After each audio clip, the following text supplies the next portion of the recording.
तर पुणे लोकसभा मतदारसंघामध्ये तिरंगी लढत होणार आहे। मुरलीधर मोहोळ, रवींद्र धंगेकर, वसंत मोरे अशी ही तिरंगी लढत असेल आणि मतदानाच्या आधी रवींद्र धंगेकर यांनी देवदर्शन केलं आणि मग त्यानंतर आपल्या समर्थक कार्यकर्त्यांसह ते मतदानासाठी सुद्धा पोहोचले। ही दृश्य सध्या आपण स्क्रीनवर बघतोय। रवींद्र धंगेकरांनी देवदर्शन केलं, श्रीमंत दगडूशेठ गणपती बाप्पाचं दर्शन घेतलं। मुरलीधर मोहोळ यांचं सुद्धा त्यांच्या कुटुंबियांनी औक्षण केलं आणि त्यानंतर ते पुढे मतदानासाठी रवाना झाले।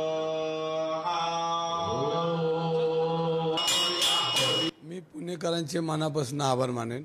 माझ्यासारख्या सर्वसामान्य कुटुंबातल्या कार्यकर्त्याला पुणेकरांनी गेली 30 वर्ष ज्या पद्धतीने एका उंचीवर नेऊन ठेवलं आणि आजही मला लोकसभेत पाठवतील हा माझा विश्वास आहे।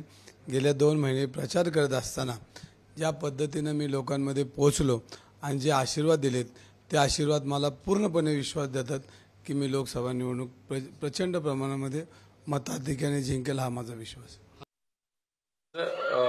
पुणेकरांना हे आवाहन करेन की खरं तर आपल्या देशाची लोकशाही ही जगातली सर्वात शक्तिशाली लोकशाही आहे आणि आपण सगळे या लोकशाहीचा भाग आहोत आणि त्यामुळे आपलं राष्ट्रीय कर्तव्य आहे की आपली लोकशाही अधिक सुदृढ करणं आणि मतदान करणं हे त्याच्यातलं मुख्य काम आहे की मतदानाच्या माध्यमातून आपलं राष्ट्रीय कर्तव्य आपण बजावलं पाहिजे। जोपर्यंत आपण आपलं कर्तव्य बजावत नाही तोपर्यंत आपली लोकशाही अधिक समृद्ध नाही होणार।